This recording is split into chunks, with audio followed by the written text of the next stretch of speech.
Hello, everyone, and welcome to the Spurs Up Show, the best Gamecocks podcast on the internet. Today is Thursday, February the 4th, 2021. On today's show, the dysfunctional, inconsistent, laugh-out-loud relationship with Gamecocks basketball continues. I'm breaking down South Carolina's 72-66 win over the Florida Gators. The Gamecocks go on the road to Gainesville and shock the 22nd ranked Florida Gators. Guys, I'll give my full thoughts, break down everything. Also, we have a full recap of National Signing Day, everything that happened, Shane Beamer's comments, some pickups on National Signing Day, going over the class, my thoughts on it as Gamecock football moves forward in the Shane Beamer era. Also, South Carolina has a running backs coach now, Montario Hardesty getting the job. I'll talk about that. Also, news and notes to get into, including Gamecock baseball, Will Muschamp, believe it or not. We've got your listener questions also, and fantastic interview, fantastic conversation. Former Gamecocks baseball coach Chad Holbrook joins the show. A massive interview for the show. Obviously, he's now the head baseball coach at College Charleston, was a part of those teams that won back-to-back national titles in 2010 and 2011, and of course, served as the head coach from 2013 and 2017. Guys, a must-listen interview for any Gamecock fan, especially if you're a Gamecocks baseball fan. Guys, we got a packed show here on a Thursday. Sit back, relax, enjoy. It's all brought to you by our friends over at Upstate Movers Group. Guys, Upstate Movers Group, superior moving service. They bring care and attention other companies can't offer because they're just too busy maintaining trucks and profiting off of them instead of focusing on service. Guys, service is what separates Upstate Movers Group from the competition. They're not a trucking company, by the way. They are a moving services company, and they're also employee-owned co-op. Their movers are paid twice the industry average, and everyone on the crew is just as invested in the success of the project as you are. They have dedicated professional crew members, and they also offer black glove service. They offer end-to-end packing services, custom crating and packaging for special items, and cleaning services as well. They're founded by Greenville natives and University of South Carolina alumni, guys, so a Gamecock-owned small business. They also offer 20 years of project management and moving experience, and they can offer logistics and solutions that traditional moving companies simply do not have the skills for. Guys, whether you're in the upstate or across the state of South Carolina, if you have any moving needs in the year 2021, be sure to check out my friends over at Upstate Movers Group. You can find them on social media, of course, at Upstate Movers Group. And if you have any further questions, want to learn more about them, check them out on their website, upstatemoversgroup.com. That is upstatemoversgroup.com. Be sure to check them out and tell them Chris from the Spurs Up Show sent you. Let's get it.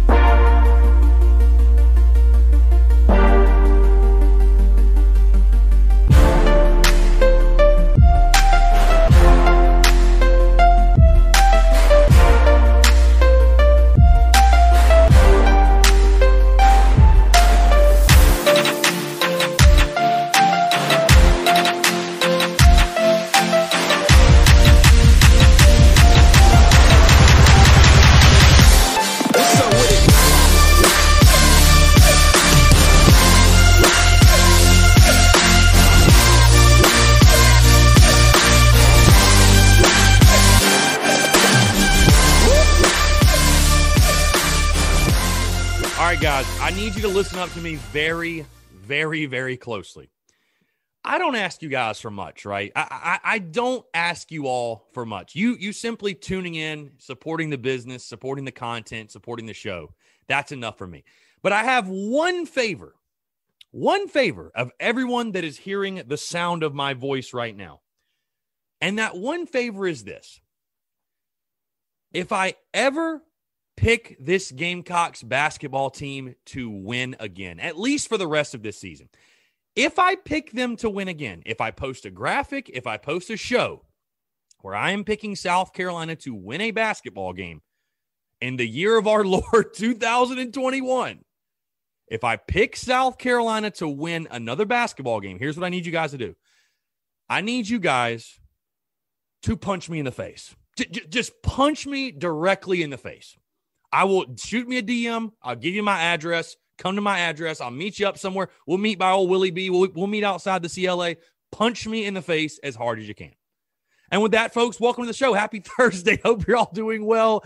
I'm Chris Phillips, host of the Spurs Up Show as always. Got a lot to get into. Let's go ahead and dive right into it. Like I said, by the sound of my voice and what I'm saying, things went very well last night. Surprisingly, very well. Guys, I'm giddy. I'm baffled. I'm shocked. I'm stunned. I'm ecstatic. I'm happy. I'm a mix of emotions. And like I said in the intro, this dysfunctional, inconsistent, toxic relationship with Gamecock basketball continues for us all. I don't know what I'm talking about anymore. Let's just go and get that. I don't know what I'm talking about anymore because this team from game, literally, I've never seen something like it. From game to game to game to game. It is a different team. It makes no sense. It makes absolutely no sense. And again, every time I make a pick for South Carolina basketball, the opposite happens. So that's why I said, if I pick us to win again, punch me in the face. Because every time, and I mean every time, I pick us to lose, we win. Every single time. Every single time. Fade my picks for the rest of eternity, folks. I'm just like, oh my gosh. And I'm glad. I want to be wrong in that scenario. But my God, I'm clueless when it comes to this basketball team. What a win. What a win for Frank Martin's squad going on the road amidst all the adversity. And it's so funny, guys. Like I said, here we are yet again. Because it feels like the entire fan base is like this. One game, we're already, we're going to move on from the Frank Martin era. It's about to end, blah, blah, blah. The next game, oh my God, look at this team. Yeah. And it's just like that. It's a never-ending cycle. It's a never-ending cycle. I want to jump out ahead of this real quick, by the way, because I'm sure there's some of you tuned in. Chris, I thought it was fire Frank Martin. What about fire? First off, please, everyone that says that, please go back and pull up the piece of content. And there's plenty of it out there. Everything I've said is well documented, guys. Go out and find the piece of content where I said, fire Frank Martin. Go find it. Send it to me. If I am wrong, I don't know what I'll do. I'll Venmo you $100. If you can find that piece of content for me, I'll Venmo you $100. How about that? Now, did we run a piece on Tuesday that my writer Josh Matthews, like I explained on the Daily Crow, I believe yesterday, did we run a piece that my writer Josh Matthews submitted in regards to potential head coaching candidates for when that time comes that Frank Martin is replaced? Yes, we did. But like I told you guys, we have contributors within the Spurs Up Show. I'm not the only one doing it. I have writers that submit pieces. I love giving those guys opportunities, my contributors opportunities to voice their opinion, to let their opinions be heard because, I think people deserve, deserve opportunities to contribute for me and provide value for the business and provide value for the website and through written content. And so Josh put out the piece. But again, most people, when they respond, they think that I have said it or that the Spurs Up Show as a whole entity has said it. No. I don't even think Josh really said it. Yes, we put out the piece because I would still say to you guys, hey, you're as good as your last ball game. You beat the Florida Gators. Awesome. Now what do you do Saturday against Mississippi State? We're going to get into that in just a second because I want to talk about this Florida game specifically. But I'm just making the point. You're as good as your last ball game. You beat the Florida Gators. I'm ecstatic. We're all happy. Can you make it back to back to back? We saw that with Muschamp. That was his problem. He couldn't put it back to back. He could not build off of wins. And I would still say, honestly, my personal opinion, that I would still be pretty surprised if Frank Martin's the head coach here in 3 years. So, I still think we're on the back end of the Martin era, whatever. But I just want to get ahead of it because I know there's going to be some people that are expecting me to apologize or something. Like I said, fire Frank Martin, when I haven't. I have more gone out of my way to say, hey, I'm not saying fire Frank Martin. I am not going to say fire Frank Martin. I am not going to be the one leading that train. I would not pull the trigger during this COVID season. I would not fire him this season. I have said that over and over, and I can't say it any more than I have, guys. I can't say it any more than I have. So, again, I just want to get that out there. Now, let's talk about this actual game. I mean, what a performance. What a performance. Tip of the cap to Frank Martin, that entire squad. So many guys stepped up tonight. And this really felt like one of those true classic traditional Frank Martin games. Again, 72-66. The game went well under the total, the betting total, in case you guys are wondering. I think the total was like 154. I mean, heck, I picked Florida to score 91 points. You hold them to 66. first things first, a golf clap applause, Seventh Woods. I said it post game. I'm not even convinced that was Seven Woods out there. I mean, unbelievable stuff from Seventh Woods. 26 minutes, 12 points, went 6 of 10 for the field. And guys, all 12 points in the second half. And this dude's shots, these shots he made were like ridiculous. A lot of them were absurd. Guy in his face, fading away. No business to make the shot. And he finds a way to do it anyways. Seventh Woods, kudos to him. A.J. Lawson did A.J. Lawson things with 22 points on the night. Jermaine Kuznar, I thought, played a little better. Only 9 points, but did play better, I thought. Wildens, Devek, and McCreary inside, I thought, were huge. Both had really big plays, 11 combined rebounds between those two guys. How about A.J. Lawson, by the way, with 8 rebounds? Keyshawn Bryant, ho-hum with 8 points, but had 2 blocks, 7 rebounds his own right, 5 defensive rebounds, and just made a huge impact throughout the game. And you shot 45% as a team, 21% from 3. Not very good, 4 of 19. But let's go to the Florida side. I talked about them a lot, averaging 48% from the field, 38% from 3. Well, from the field, they shot 40% and shot 28% from the three-point range. Again, this was the classic Frank Martin, tough defense. You don't want to play us. We're hard-nosed. We're going to make you uncomfortable. We're going to get in your face. That's the type of game that it was. That is the type of game that it was. I mean, I don't know what more I can really say. I mean, just by far the best performance of the season, in my opinion. When you factor in the opponent, the venue, the turmoil, the adversity you're facing. But I will say this. Okay, can we all come to an agreement with this, right? Can we come to an agreement with this? We have now reached the point in the season where we are beyond saying COVID, like using COVID as an excuse. I'll just go ahead and say it. Because South Carolina did not win this game last night because of COVID. They won this game because they showed up and outplayed the Florida Gators. Bottom line. Give credit where credit's due. So I just want to get that out there, because if you go lose Saturday to Mississippi State, which is very realistic with the way this team has been so up and down, if you go lose, I don't want to hear COVID. I just simply don't want to hear it, guys. Because you can't use that excuse when you lose and not use it when you win. No, you just beat Florida. You went on the road. You outplayed them. You out-hustled them, by the way. The tenacity, the energy. I need to stop questioning this team's mentality and their toughness, and not necessarily even their toughness, but just their confidence, their overall mental state, like where they're going to be. This is a team that's overcome all the COVID stuff, all the adversity, the layoffs, the losing, and they come out in that game last night and play the way they did. And again, I applaud them. I tip my cap to them. Unreal stuff.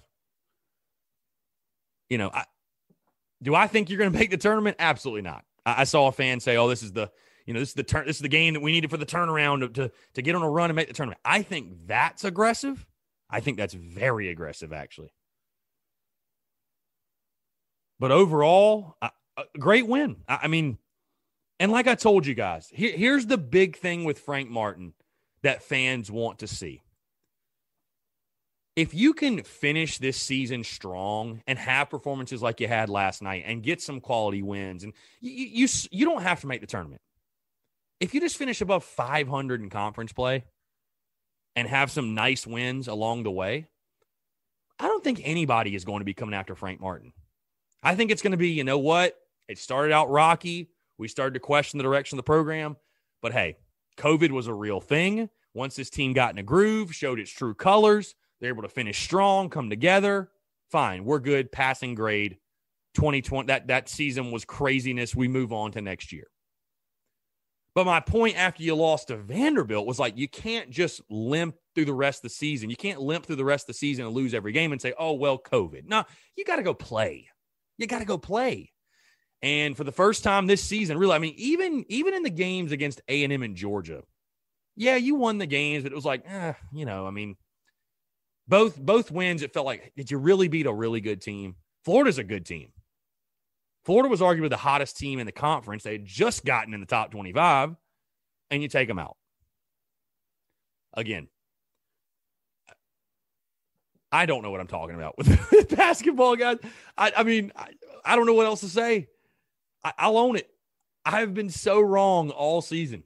I have been so wrong. Every game, I have been wrong. The fact you guys are still tuned into this show is a blessing because I have been wrong every single game. And trust me, the people on Twitter, they have let me know about it. It's so funny. There's like this same group of like 5 or 6 accounts that they are so quiet when the team loses. And when we win, oh God, it's just like the floodgates open. The floodgates open.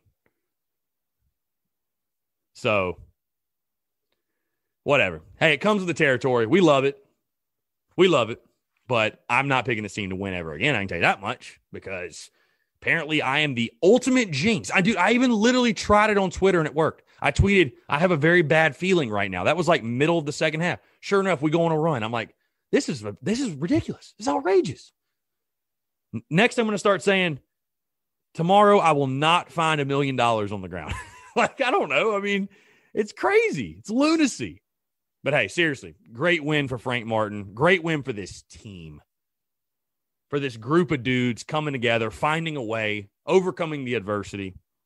Unreal. I mean, just, again, you were 8.5-point underdogs in Vegas. Nobody was expecting you to get this W. Nobody was expecting you to get this W.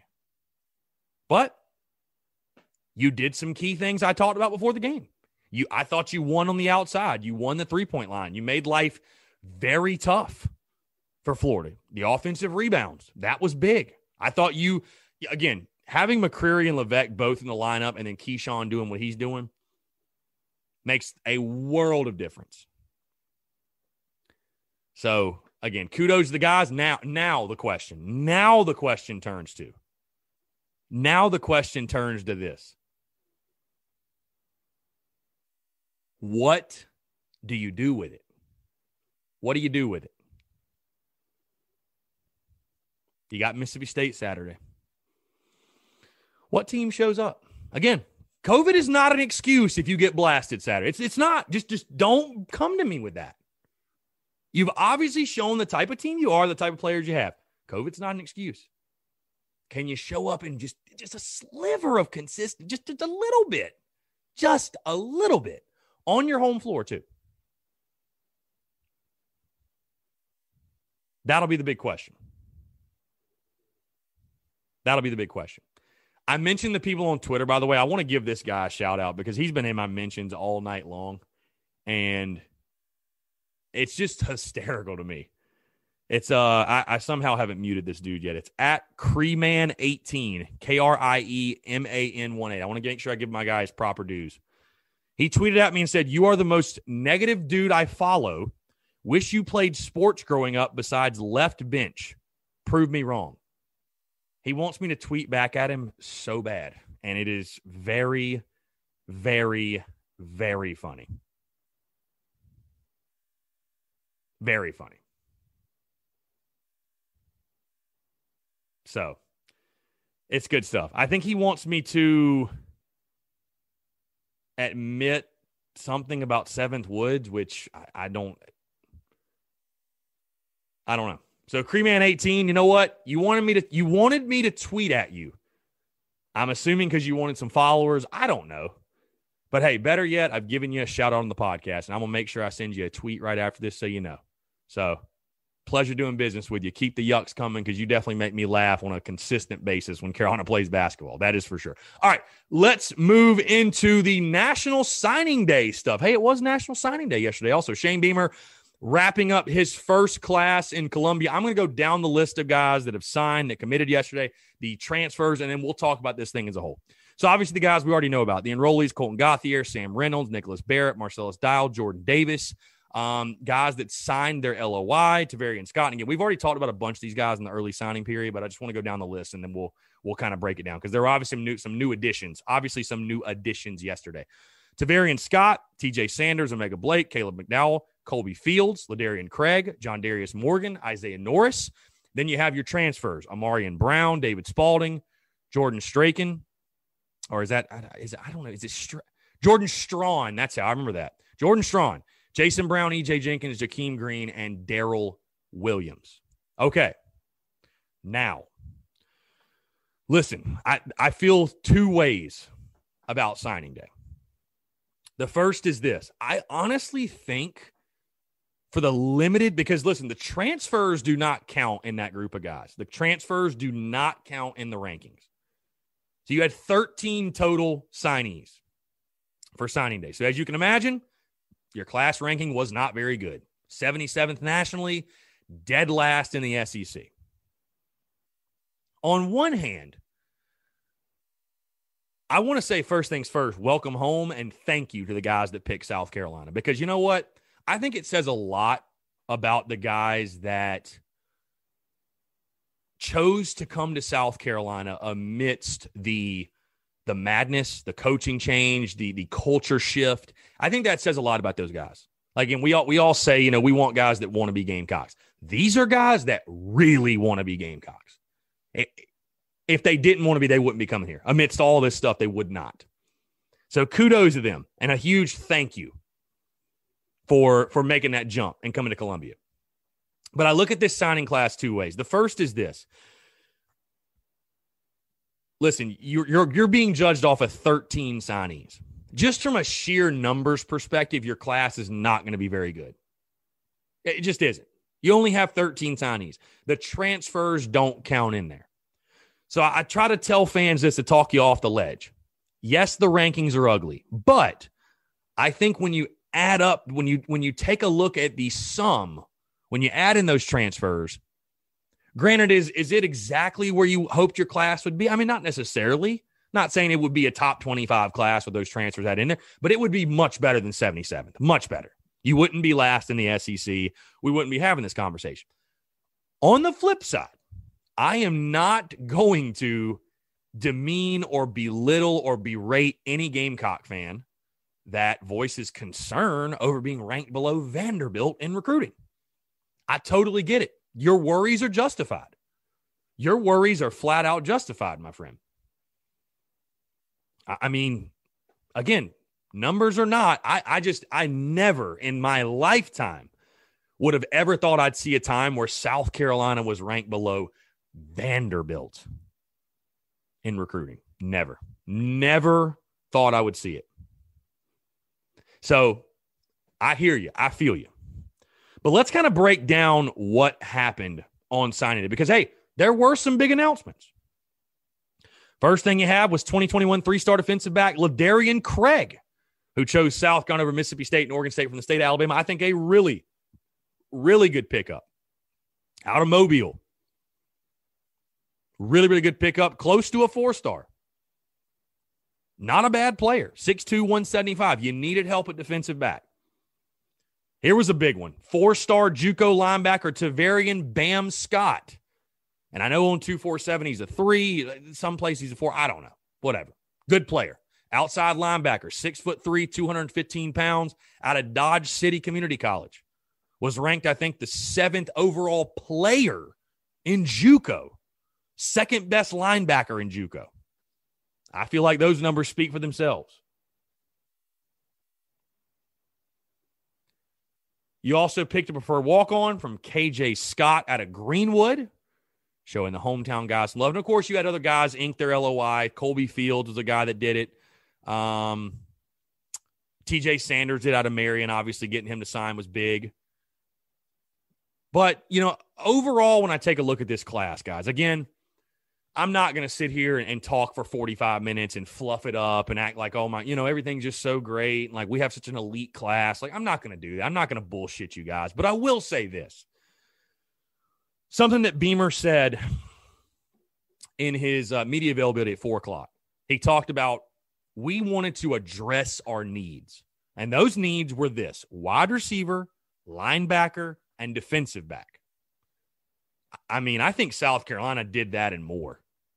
You've got a quarterback, wide receiver, D tackle, cornerback, offensive lineman, outside linebacker, D lineman, wide receiver, running back, outside linebacker, defensive back, tackle, defensive back, wide receiver, defensive back, linebacker, quarterback, wide receiver, D lineman, linebacker.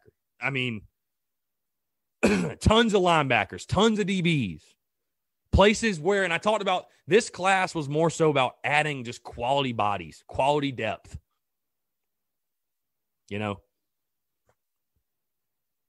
Getting some guys, of course, along the way that you thought could help your football team. Again, there's no sugarcoating it. We knew this was going to be a makeshift class. We knew Shane Beamer was going to have to just throw this thing together.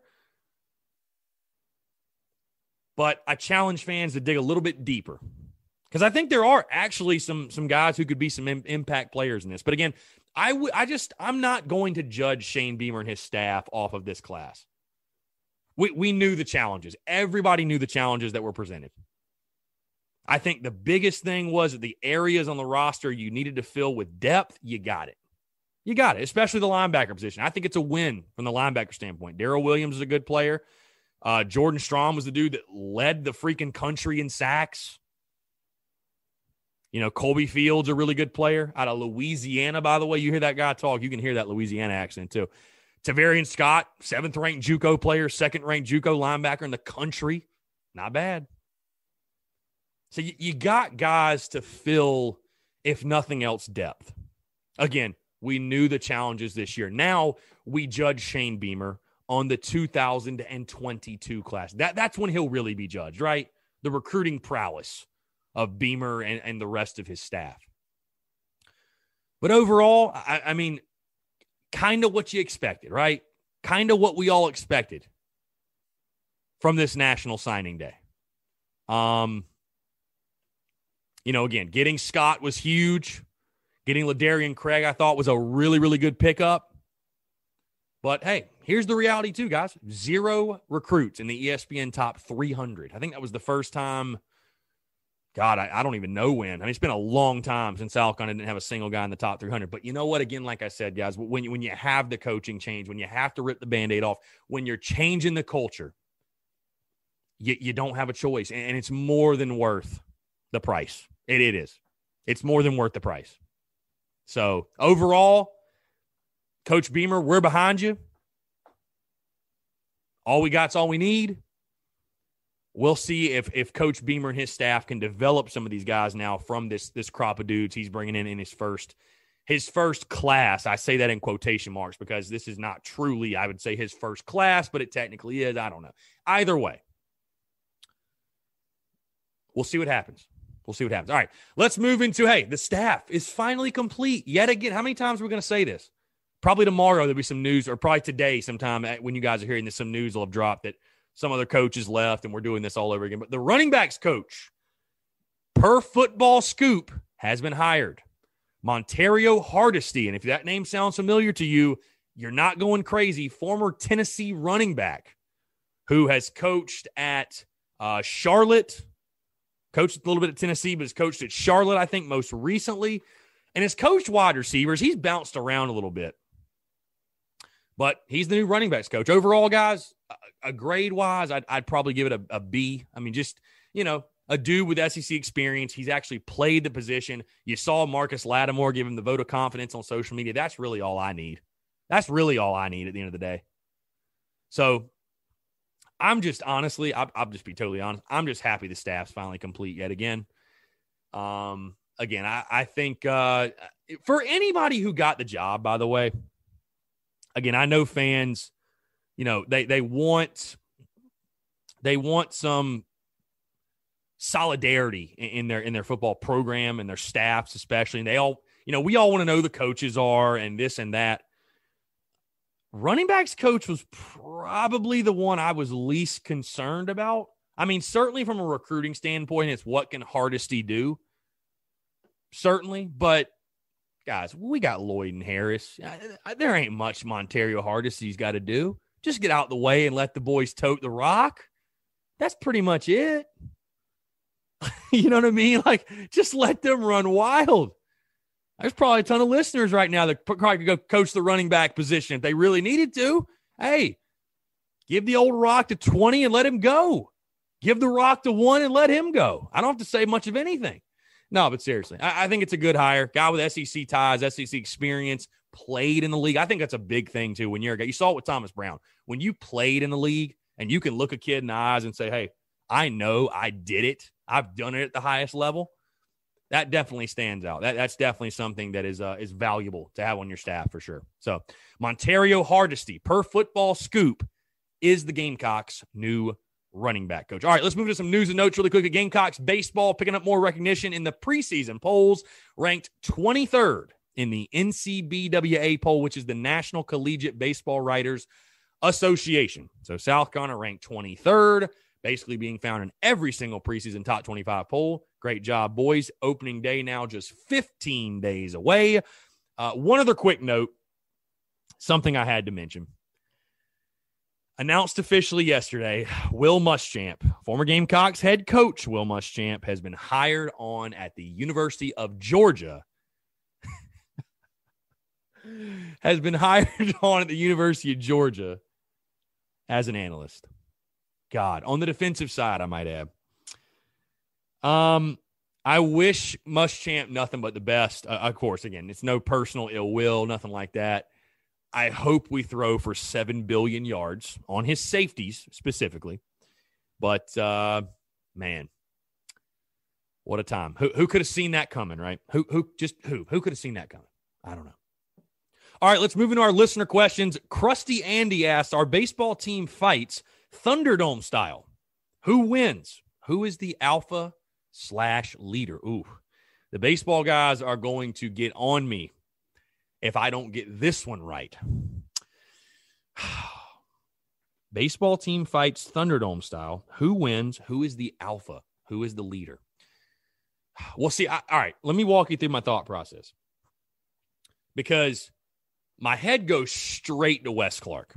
Big, burly dude, jacked a little bit, kind of a rough around the edges type of guy. That's where my mind goes first. But then I start to think. And I'm like, you know what? Some other guys that jumped to the top of my head. Brady Allen.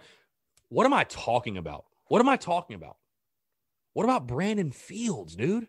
3-star running back in high school. Yeah, he's a true freshman, but his legs are built like tree trunks.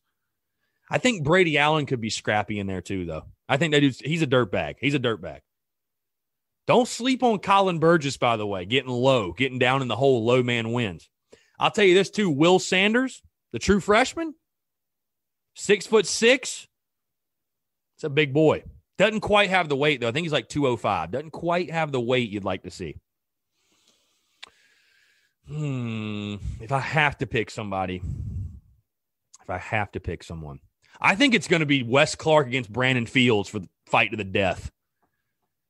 I think it's going to be those two guys. Let's look at the roster. What is Wes Clark weighing in at these days? What is Wes Clark weighing in at? Let's see. Wes Clark is a cool 6'2", 236. So, boy's thick. You know what I mean? Boy's thick. And you got Brandon Fields, 6'1", 201. I'll tell you who'd be a sneaky pick, too. He's a true freshman. Well, actually, shoot, 2 of them. That'd be sneaky picks. Dude, Brett Thomas, sophomore, 6'5", 244, just from a sheer size perspective. And then, bro, the freshman from Fort Mill, Mag Cotto, 6'4", 245, dude. 245. That's a thick boy. See, Wimmer and Khalil have the height, but they're just too light. We got a lot of fit dudes on our team. Don't have many guys. We don't have anybody like 250.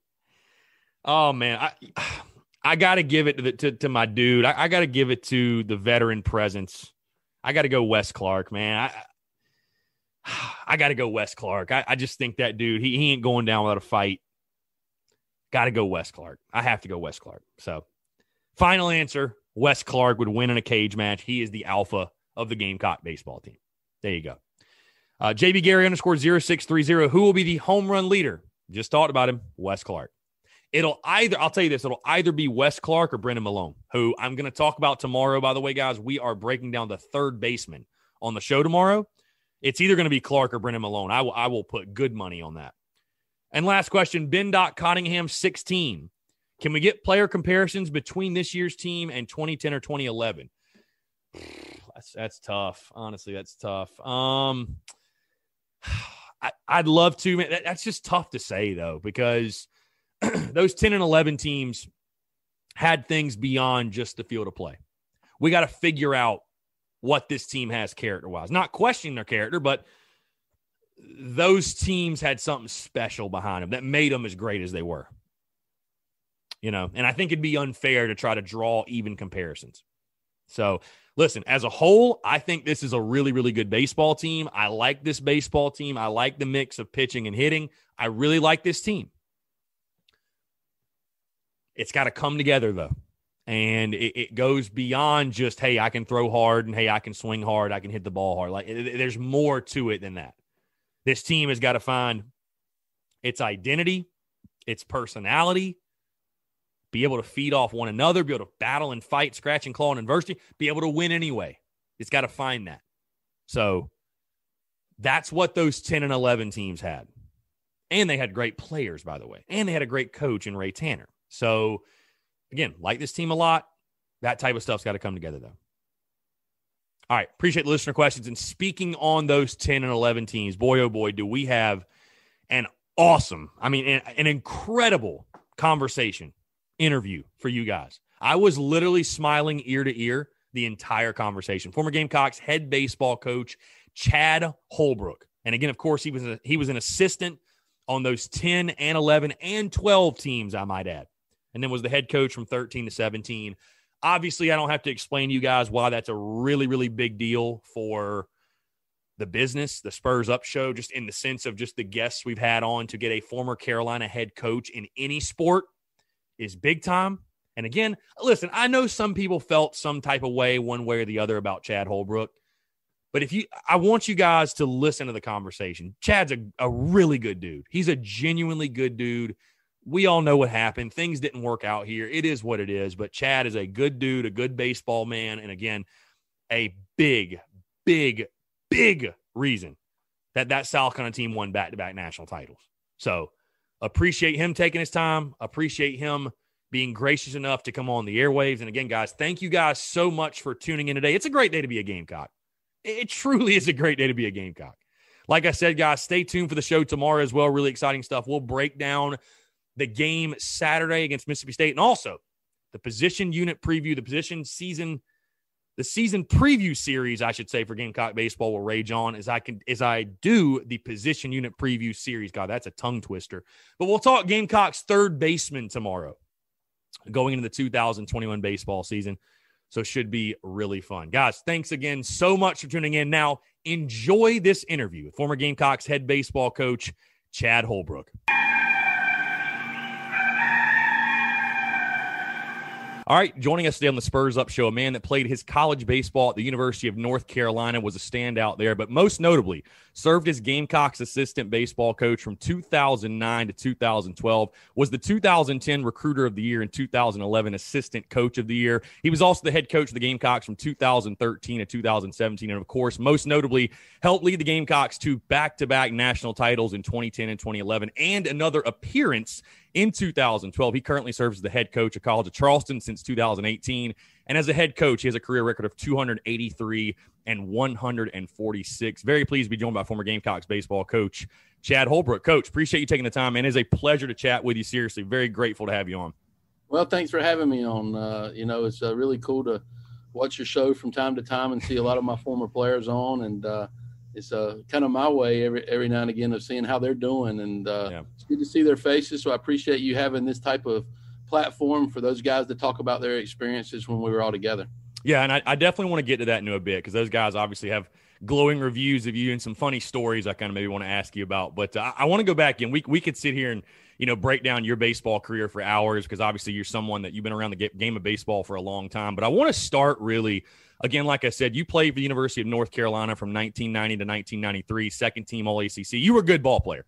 And obviously that's where you started your coaching career. You got to UNC as an assistant, again, 94 to 2007. I'm assuming you probably took like a GA job or whatever right after, but you were the assistant there and the associate head coach in 2007 to 2008. And again, you guys had that thing rolling. And you take a look.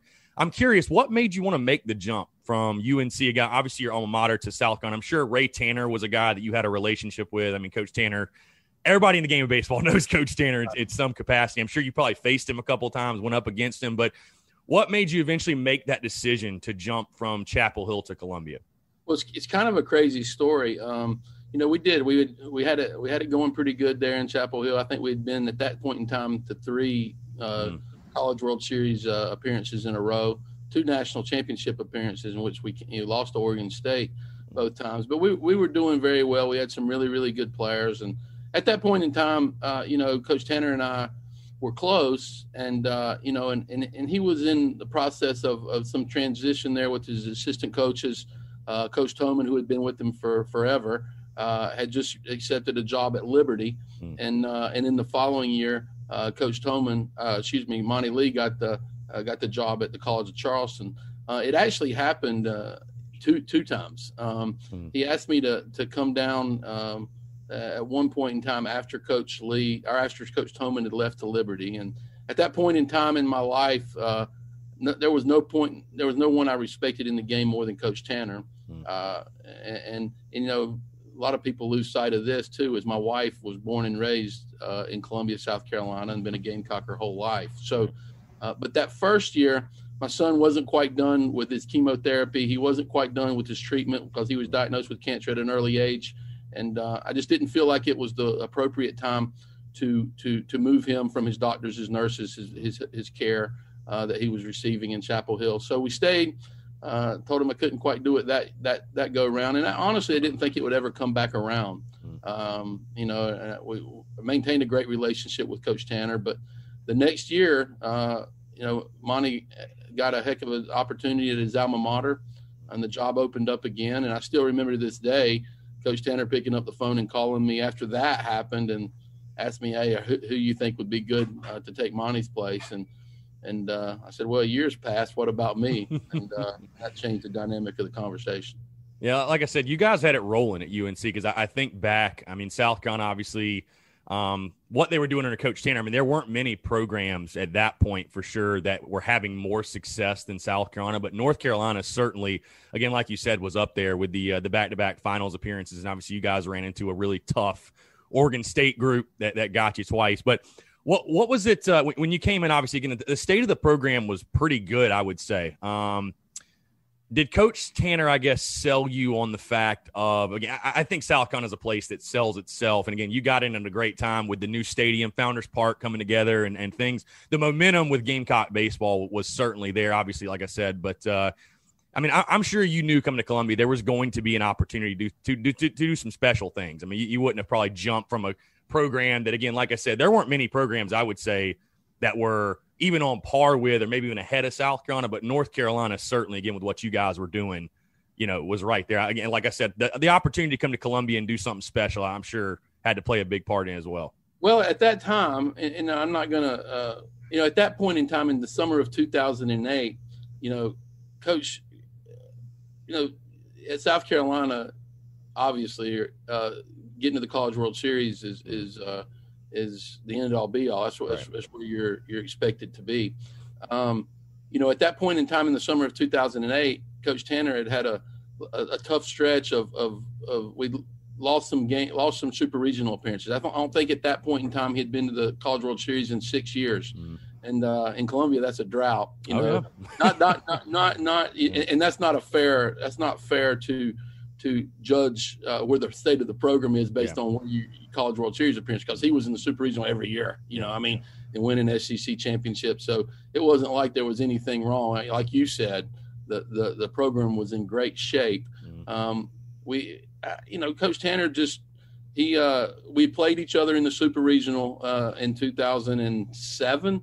The Gamecocks came to Chapel Hill while I was still up there. And, we had a few conversations there about our program at North Carolina, his program. And, Coach Tanner was like he was like a father and a brother all rolled into one to me. And through our entire time when the conversations really got heated up from that point forward. And so it was certainly interesting. At the end of the day, what made me decide to come to Columbia was family. I wanted Reese's grandparents to be able to spend time with him. I love my alma mater. I love the University of North Carolina from the bottom of my heart. But at that point in time, Reese had cancer. We didn't know his future, and I wanted him to be around his mom, his grandparents, his grandmom, his granddad, his great grandparents as much as possible, because at that point in time we were taking it a day at a time, and it just felt right for family to make the call then. Yeah, for sure. Coach, let's move into a little bit more in depth your time at Carolina, because again, you first season 2009. I remember specifically that year. Again, you guys are replacing a lot of power bats. The Smokes, Dishers, Darnells, Havens of the world had left. You bring in guys like Whit Merrifield, a bunch of other guys obviously that become legends later on. But I remember that 2009 season, a really, like you said, it's crazy to ever think for Coach Tanner, like the pressure was on, quote unquote. But 2009, you end the season in really tough fashion in Greenville. I mean, the guys that I've talked to that were on those teams have told me like that, how much of a gut punch that was. I think it was like an extra innings game. We're ahead and then lost. But going in the 2010 season, I'm just curious because, again, like you said, the expectation, the standard is clearly set at South Carolina. I mean, the goal is to get to Omaha, bottom line.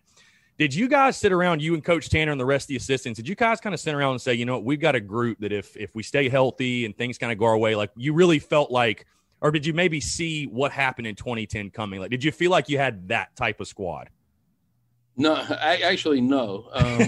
We were actually we had some concerns about the depth of our pitching staff going into 2010, and that reared its ugly head right out of the gate. I think we went to East Carolina again and lost 2 out of 3 to start the season, and then the infamous Clemson rolled into Founders Park and I think beat us 19-6. Yep.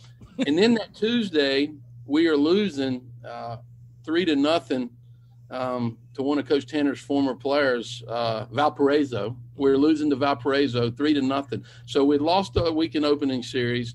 We got demolished, embarrassed at home to Clemson, and then we're losing to the natives were not happy. And I remember a funny story is Coach Tanner actually was sitting beside me in the dugout and was like apologized to me.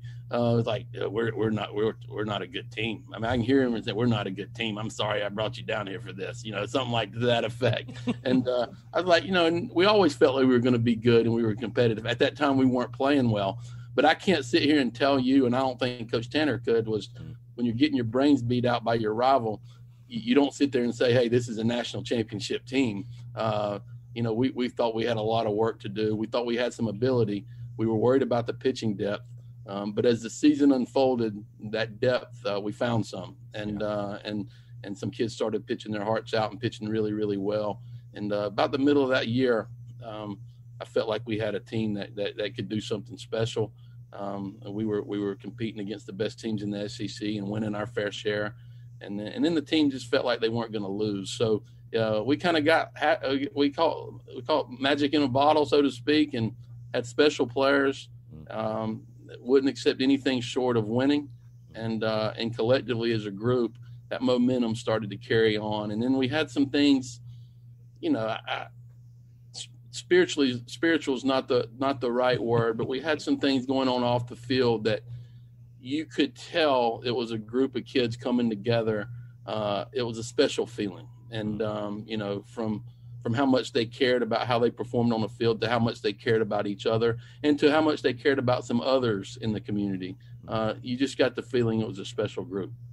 Yeah, it's funny you say spiritual. I think specifically to the spirit stick, and I know all Gamecock fans probably remember, and it was Parker Bangs that I had on. He told me, he's like, man, you should have seen forgot which coach it was. He's like, you should have seen the coach's face when they walked in the locker room. We had all the lights off. We're acting like a fool and just shaking his head like these are just, I mean, who are these guys? But you mentioned, again, that 10 season. I know we're talking, obviously, because the 2011 season is the 10-year anniversary, which it's really nice, by the way, to have back-to-back years where it's a 10-year anniversary winning a national title. Not many have that luxury. But, no, you mentioned, like I said, the pitching depth. In that 2010 season, the guy that jumps out to me is a guy like Blake Cooper. I mean, what he did going just Friday after Friday against the best guys. I mean, these first rounders, and he's just going out and beating them. And then you think of Sam Dyson and the way Matt Price stepped up, and John Taylor and Jose Mata. And I think of a guy that I've had on my show like Adrian Morales, who, I mean, that guy will have you ready to run through a brick wall just talking to him. And obviously he's doing great things down in Florida coaching now. But that run in 10, because I think it's a lot different. And talking to Adrian, he made this point too, that 11, and we're going to get to it in a second, but 11 felt a lot more business-like. Like, you guys knew you were the best, bottom line. We're going to go out and do our job. 10 was a much different vibe in the sense you're trying to break through and do something that had never been done before. And I think you make the great point of it was a group of guys kind of almost trying to learn how to win, or learn how to win at that level, if you will, and come together and make it happen, kind of break through the odds, if you will. Like, what are the things, again, there's so many memories, I'm sure, but just what sticks out to you about that run most specifically, even if you just want to talk about Omaha? Because, again, you lose game one. You lose, and it's so funny. I mean, it's wild to hear a guy like Michael Roth say, yeah, I kind of thought we were going home. And I'm like, dude, you literally started like 2 days later. But like him, had Matthews, and it's like, everybody was kind of like, well, I guess this was fun. I mean, it's a good trip to Omaha, but you guys are able to be resilient, come back. I mean, defy the odds. Jackie Bradley's hit against Oklahoma, beating Clemson twice, taking down big bad UCLA. I mean, there's just so many great moments and memories, from that run that you guys had in 2010, eventually leading to the national championship. Well, and here's, you mentioned the fact that we lost the first game, but it goes back further than that. We were playing Florida for the SEC East Championship, the last regular season weekend of the year at home. And, we felt very good that we were the favored team and that we were going to win, and we were going to, win a championship and celebrate on our field. And it didn't work out that way. Yeah. So we lost 2 out of 3 to Florida. And then we went to Hoover for the SEC tournament and lost 2 in a row. So we House of Horrors in Hoover for Carolina baseball. We had lost 4 out of 5 going into the NCAA tournament. Yeah. All right. So it's not very good. Right, and then the first game of the NCAA tournament, we're losing. Things were getting really tight. We're in the 6th inning, and we're losing 5-1 to Bucknell. And that's when the rain delay happened. That's when the infamous Spirit Stick was born, I believe. And that's when, all the lights were out, and they were trying to have a meeting at that point in time. Right. But that was the beginning of an incredible run, and came back and won that game. I remember Jackie hit a big home run against Bucknell, kind of the left field there, that kind of got us ahead and let us breathe a little bit easier. And we got through that regional, and we were sitting in a pretty good spot, but lo and behold, I mean, that Coastal Carolina team that we were facing in 2010, to this day, and I've told their coaches this a number of times, it might have been the best team we played that whole season. Yeah. Everybody I've had on has said that. Literally every player I've had on said that was the best team we played all year long. Yeah, they were phenomenal, and in their own park. And, again, we just had a group that kind of overcame some adversity. We weren't deep like we wanted to be in the bullpen at that time. We still didn't know who Michael Roth was at that point in time, right. And we didn't feel like going to a game 3 against Coastal was going to be any good for us, to be quite honest with you. And then that big inning, and some magical things happened that inning before Christian hit that big home run, and just a phenomenal 2 days for us. And then like you said, this is a funny story. We were in Omaha, and we'd lost to Oklahoma, and I was on the phone on one of these radio shows in town, and I was kind of being put on hold because we were calling every off day. The media people would want to talk to folks out in the college world. We just lost. It was the day after we lost to Oklahoma. And I was on hold, I believe, with Jay Phillips from 107.5 The Game. And they put me on hold, and I could still hear the show going on while they tried to get, to their guest. And one of the guys that was on the phone that called in, actually called in and was letting us have it pretty good. Still upset from the loss. And right. I remember the quote was, the game has passed Ray Tanner by. We need to make a change in our baseball program.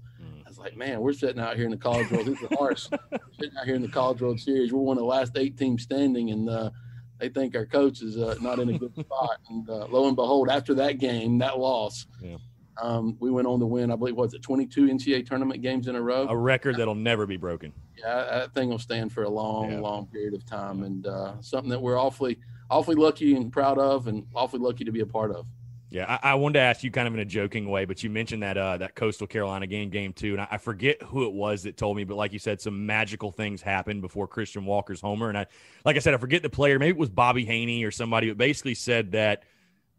Again, I was going to ask you: is Coach Tanner the baseball god? Because we talk about the baseball gods. Like, I mean, I've had guys again. Forrest Kumis is a good buddy of mine. He talked about, dude, Coach Tanner would literally walk you through exactly what's going to happen and then who's going to get the hit, and it would happen exactly as he described it. And he said that was one of those moments where he's like, all right, Jackie's going to get on. We're going to steal him. We're going to do it. Christian's going to hit a home run. We're going to win this game. We're going to go to the College World Series. And it's like, it literally happened as he described it. Like, and there's just been so many stories I've heard that are just like that. Like, if Coach Tanner said it ain't going to rain and we're going to play, we're going to play. I mean, it's right. Some things happened that were a little bit crazy in that, that run. He predicted the big home run against UConn for Christian. He said, hey, this guy's going to throw you a change up and just be sitting on it and hit out of the park. Let's go back to Omaha. I remember that clear as day. And that's lo and behold what happened. Kid threw him a change up and Christian hit it out of the park. And the rest is history. But that day we were down 2 runs at the time, and they were going to their All-American closer. And I remember, Ray, everyone was on deck, and Coach Tanner looked at him and said, hey, you two guys are going to get on. I think it was Witt and Morales. He looked at both of them and said, hey, you two guys are going to get on, and he's going to hang a slider to Walker, and we're going to win this game. I remember that was clear as day. And, Walker's looking at him like, yeah, right. He's losing his mind. And lo and behold, I think Morales maybe said, no, I'm going to hit a 2-run homer and tie this thing up or something like that. And Morales always wanted to be. He wanted that moment. He wanted that moment. But lo and behold, that's kind of what happened. Those two kids fought their way on base. And I believe Jackie had an incredible at bat, like 10 or 11 pitch at bat, and fought off some really, really good pitches. And then, same thing. What happened? He goes, he's going to throw a slider that's going to back up, and Walker's going to hit it out, and that's exactly what happened. Yeah, gave him one of these. Like, all right, come out the shoes, let's go. Come out the shoes. That's what he did for sure. I know this is kind of a tough question to answer, but I just want to get your take on it again. We all know Whit Merrifield walk-off hit. First national championship in school history, the first national title for you. And again, it's somebody that had been so close. Again, you had been there with UNC. You get there with South Carolina to finally win one. Just can you describe the emotions of that, to finally get to the pinnacle? Well, you only dream as a kid, as a coach, you watch the College World Series on TV and you dream of just being able to go, being able to participate in it. Mm-hmm. I don't know if the dream to win it ever really, I really believed it. I was like, man, we can just get there. Anything can happen. And the feeling is still to this day is indescribable. I mean, I can take you back through the emotions of that whole inning, pitch by pitch, and it's a crazy thing. And I remember the conversations with Wingo at third base. We were 90 feet away at that time, and Witt was facing a really, really good pitcher, and things weren't anywhere close to being over at that point in time. Because lo and behold, if we don't win that game, we got Trevor Bauer next, and that wasn't going to be fun, so we had to take advantage of this opportunity. And we had an incredible at bat. And the conversations I had with Wingo as that was unfolding was incredible, and what a special kid he was and is. And it was a magical moment. And I'm so blessed that I got to be a part of that. And those kids and that team allowed me to be a part of it. It was an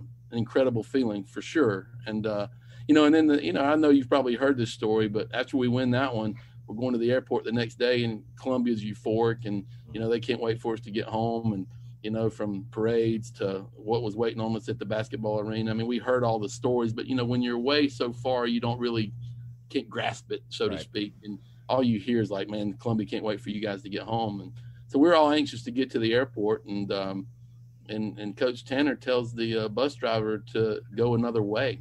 And so we don't go directly to the airport. We go by the construction site of the new stadium. And Coach stood up and stopped the bus and said, hey, ain't gonna be cool. We won the last one in Rosenblatt. We're going to win the first one here.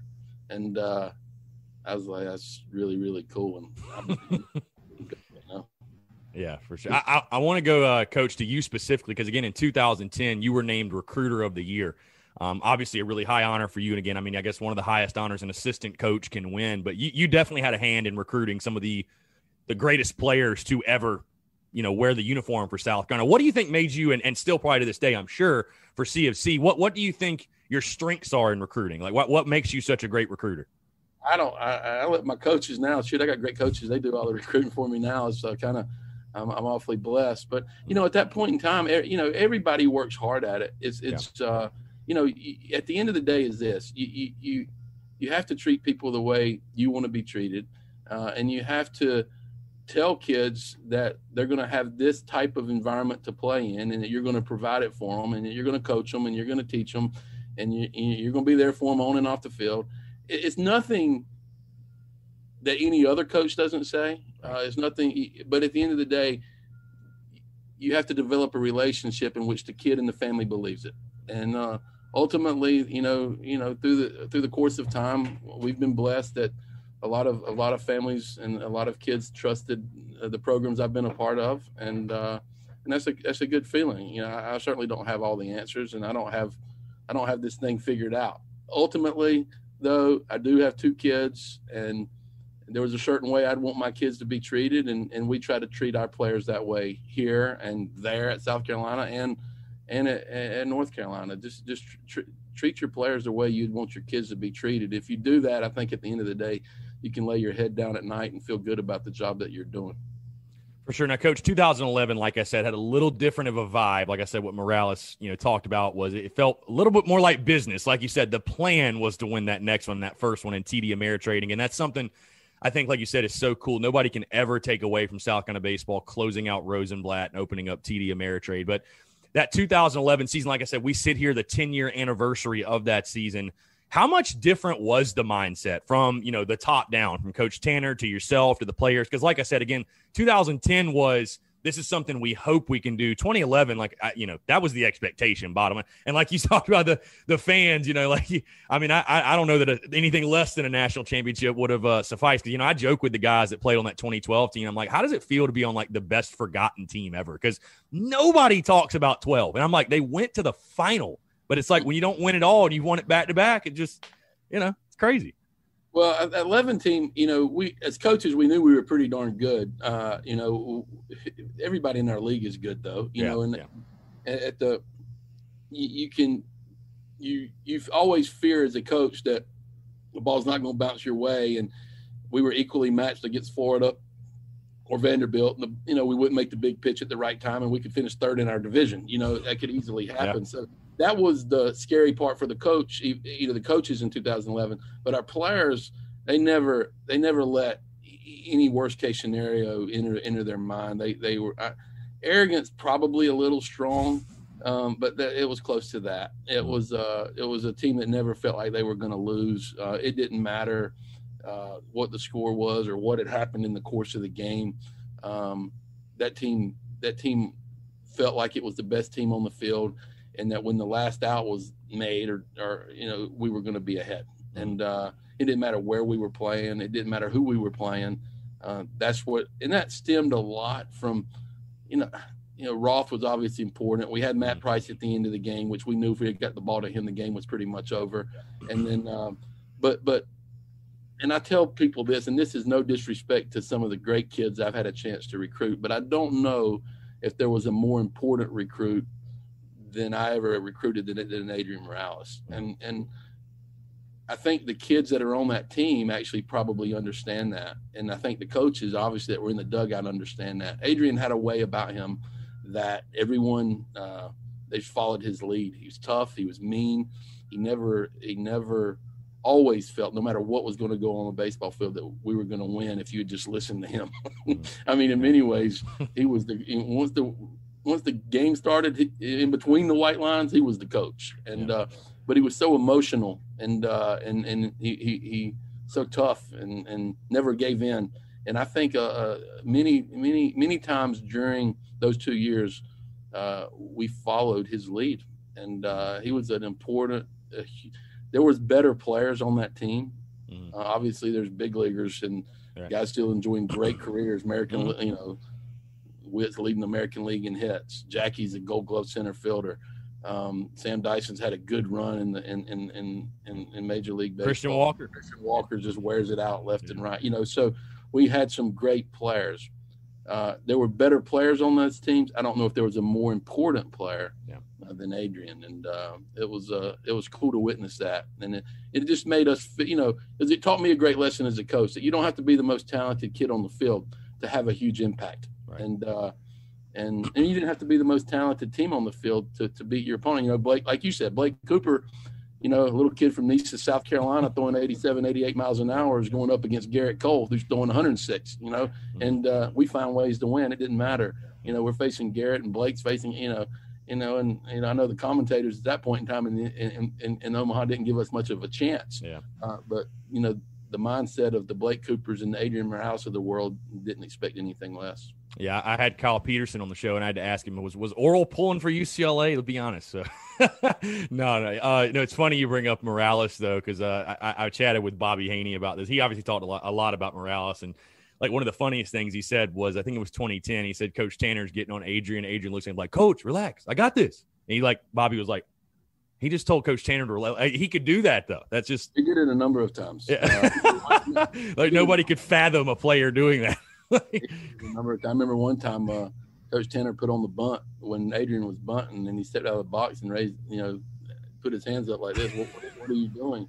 And and Tanner got on him between innings. And, what are you doing that, embarrassing me? And he goes, why? And then Morales is like, "Why are you putting on bunt? I'm leading the team in RBIs." I felt that was a dumb play. I still remember it. And only Adrian, do that. Fierce competitor. Bobby's right. If Bobby or Wingo or Adam Matthews says that to Coach Tanner, they're probably in the shower. But Adrian had that way of he just had the respect of everyone in that dugout because of the competitor that he was. For sure. Let's jump ahead to 2011 College World Series final, Game 1 against Florida. Have you ever been part of a crazier baseball game? Well, we had some crazy ones out there. The Virginia one was crazy too. Yeah. We got out of some jams that were. I don't know exactly how many, maybe 3 bases loaded, no out jams that we got out of and didn't even give up a run. Yeah. Some of the plays that Wingo and Robert Berry made against the Virginias and the Floridas of the world. Incredible. We played defense. That's the one thing that I still carry with me every day out with my team is, if you play defense, no matter who the opponent is, you're going to have a chance to win. And that team, no matter if we hit, we didn't hit, 1-0, we played defense. We always made our opponent beat us. And some of the plays we made when Jake Williams throwing out. Jake Williams can't throw. He can't throw. And when I think Zanino got that hit, I feel like, all right, we're down 1-0. How are we going to win 2 in a row? Yeah. And I kind of put my head down, and all of a sudden I looked up and the ball's traveling the home plate, and I'm like, hell, he might be out, And lo and behold, Jake Williams, who couldn't make that throw, if he threw it 100 times, he wouldn't make it. He wouldn't make it 2 or 3 times. And we tagged that guy out and got out of some more jams the rest of the way. It was just. You hate to say fate, or you hate to say it was just meant to be, but when stuff happens like that, you wonder wondered if there was a higher hand involved in the outcome of those games, because some special things took place. Yeah, it's funny. I need to get Jake Williams on the show, because I've probably had 20 different accounts of his throw and how he doesn't have an arm. I want to get Jake on here and be like, Jake, just you tell me what, because it's funny, again, speaking of he can throw. Speaking of Morales, he like one of my favorite quotes I've ever had on the show was, he literally just starts with, Jake Williams did not have a good arm. Like, just call it for what it is. Don't even sugarcoat it. And like you said, he just made the throw of his life, which thank God he made it in that time. On the biggest stage. Oh, yeah. Championship with, it was incredible. Incredible stuff. Yeah, one of my favorite stories, too, is after you guys get that win in Game 1, I think it was Bobby telling me, or I forget who it was, because actually, Bobby wasn't on that team. It was somebody else, though. They said Steven Garcia was at the team hotel, and he had seen Florida come in. And he was basically hyping you guys up, saying, like, you got them. They're just shot. And I think you saw that. That's you think how they lost, just how deflating that must. You can imagine being on the other side. But again, you get that win in Game 2, and Matt Price closes that thing out, and Jackie catches the ball and throws it in center field, which is another funny story that he actually explained on our Instagram. It was kind of funny, ironic. But winning that one again, back to back, close. You did exactly what Coach Tanner said you were going to do: close out Rosenblatt, open up TD Ameritrade. I know the feeling was different winning that second one, but it couldn't have been any less sweet, right? Well, I think the first one in 10 was probably more euphoric because it's something that we'd never experienced before, and I think in 2011 maybe was more satisfying. So, because how hard it is to do. It was. I think that was the feeling I got as a coach, and I'm sure the players probably feel that way. They might not have found the right words to explain it, but we were all just on cloud nine and euphoric in 2010, and in 2011. We knew everyone was going to be shooting for us. We knew we had a good team, but we knew we were going to have to play incredible baseball to get it done. And sometimes the best team doesn't always win, as we all know. And I think winning in 2011 was just it couldn't have been more satisfying, and we couldn't have felt like we accomplished anything greater. Again, 10, the euphoric, the feeling of. Wow, we just won a national championship. To 2011 was wow, we did it again. This is a special group. Let's take it all in and really, really relish what this group has accomplished. And I think the feeling was, like Adrian said, business-like is probably close to the right term. That team was business-like, but they were extremely confident. They were very close. They had great chemistry. And they had a sense of arrogance about them that they felt like no matter what, we were the better team and we were going to win, and it didn't matter who we were playing.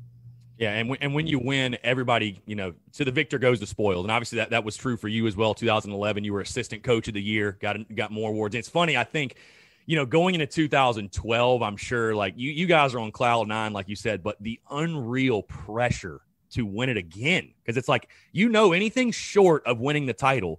And you see that from the 12 team. I mean, that 12 team, just to poke at them a little bit, that school up the road in the upstate, that's like their best season ever. I mean, they've never won a national title. To get there would be, reaching the all-time pinnacle. But for a program that had won back-to-back, again, you get there, you run into the buzzsaw that was that Arizona team. And again, the records that the team set that you were on, 22 straight in the postseason wins, that'll never be touched. I don't see any way that will ever be touched. But I want to move forward even past that, Coach, and just ask you, because, again, Coach Tanner deciding to retire and step down, what were the conversations like? Obviously, you take over as the head coach, and I know obviously that's probably something, again, after being recognized so, nationally as an assistant, just kind of how did that all come about when you took over as Gamecocks head baseball coach?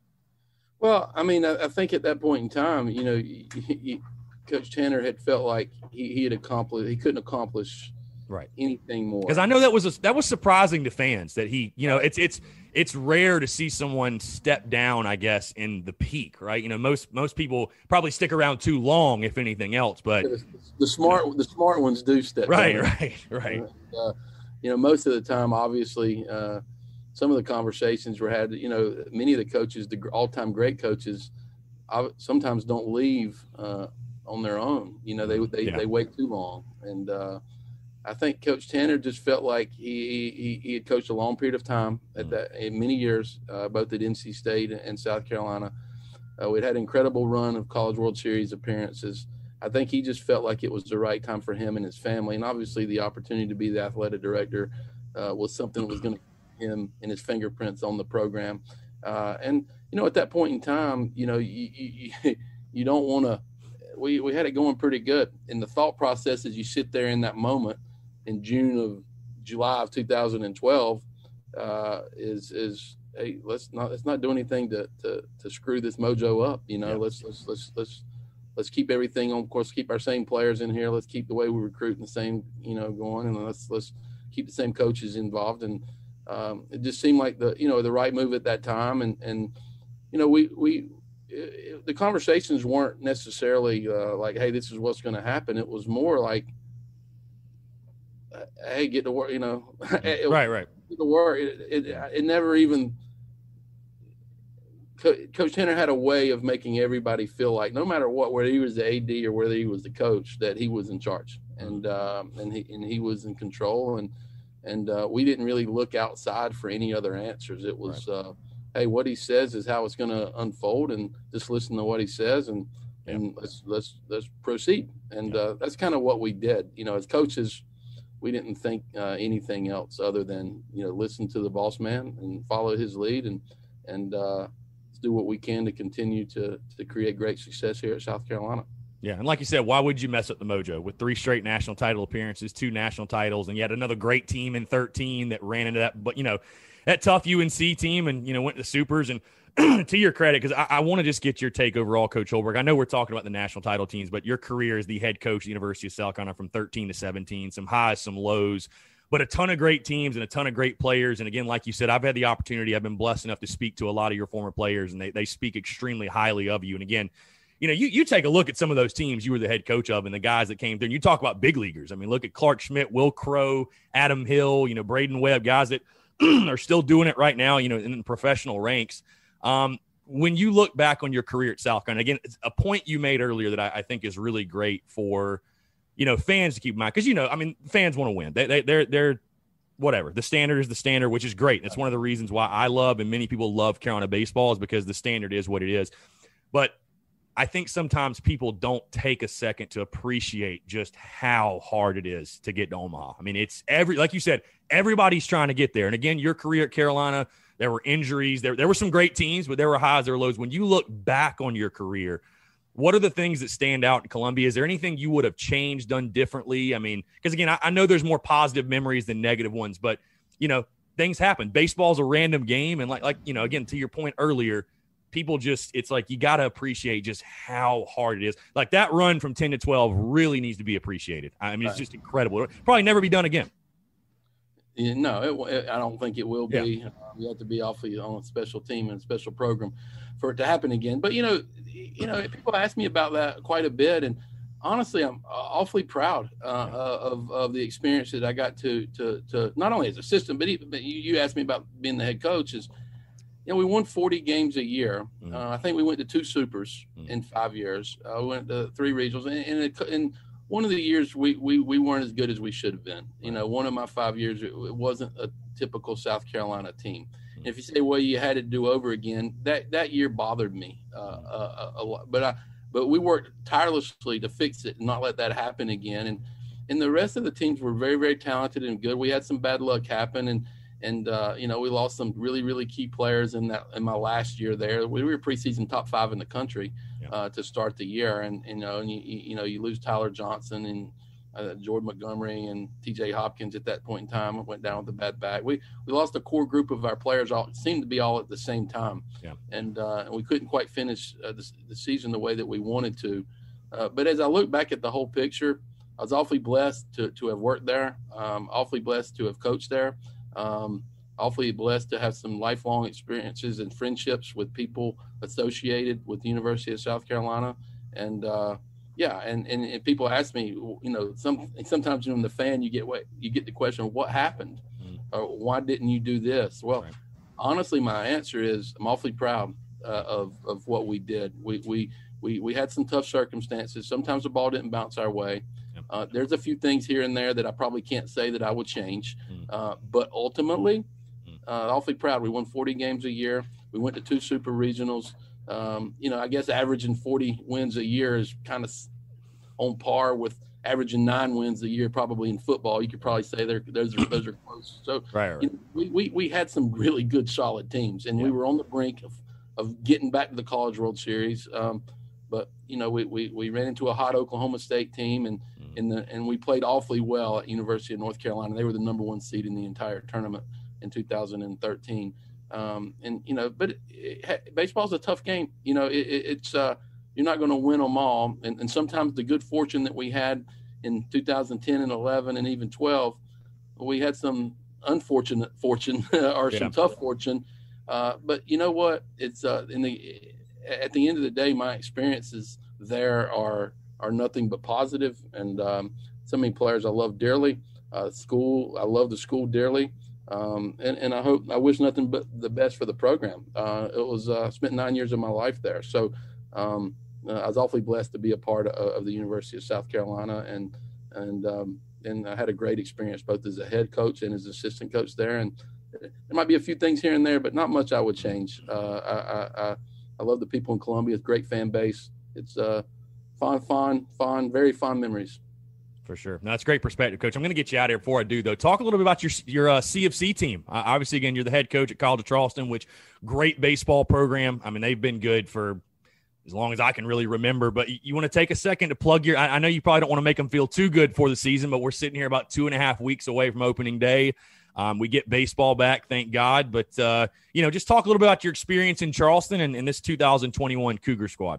Well, I couldn't be more fortunate, more lucky to be coaching in a great city at a great school, and coaching some great kids. I have great coaches on my staff that, and heck yeah, they carry me along for the ride. I just get to watch them. They coach their tails off and recruit their tails off, and our players, they work hard at it. They're a good group of kids. I think we have a very competitive team, and we got a very challenging schedule in front of us, but I think we'll be able to hold our own against about any team that we play. And hopefully we'll be able to make the right pitches at the right time and make the plays and get the big hits and have a special year. We have the ability to have a special year, but we're going to have to play well and play together and, get some of that mojo that we had in 2010 and 2011. If this group has some of that, it can accomplish a lot. But I'm awfully blessed to be here. It's a cool place, and it's a great school, a great program, best city in the world,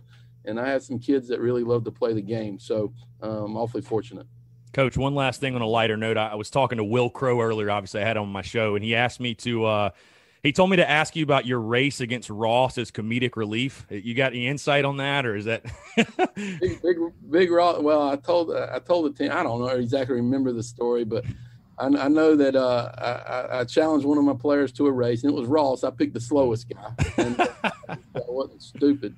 Yeah. And said something about like, hey, if we, if Ross beats me here, y'all are all off tomorrow, something like that. It was, or I would take them to a nice restaurant, or it was something that they were going to get a really something cool if Ross beat me. So the team had lined up in the outfield, and we had a race, but I beat Big Ross. So there you go. They didn't get their day off, and they didn't get their meal money, or whatever it was that day when we were running for. But Ross had a good time. He big old guy ran better than I thought he would, to be honest with you. I didn't think it would be a contest, but it was a fun day. And there's all kinds of stories of that group, from the Will Crows of the world to the Schmitz, the Montgomerys, the Pancakes. We had a number of characters, and I was awfully blessed to be in the same dugout with those guys. Those memories I'll hold dear forever.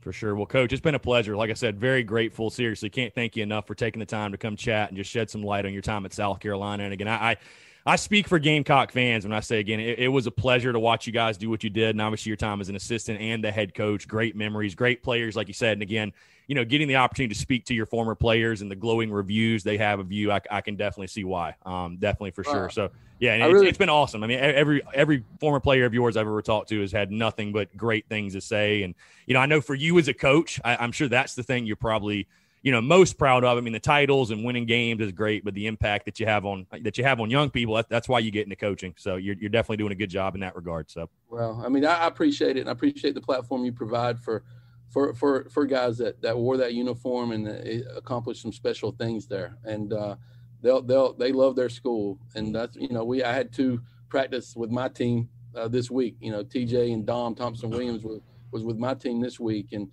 they care deeply about their school. And, to have a platform that like you provide so they can share their experiences, I think it makes it, even puts the program in a better light. And like you said, when you coach, you're awfully blessed to be of influence to young people. And I hope I had some positive influences on those kids, and they certainly had a lot of positive influences on me. And it's kind of cool to be around them. Even when I'm down here coaching another school, it's kind of cool that I get to see Will Crow about every day, or TJ and Dom will drop in and get some swings in. And that's the cool thing about baseball, and that's the cool thing about athletics. And that breaks the barriers of what school you're actually coaching and teaching at. And that's kind of cool.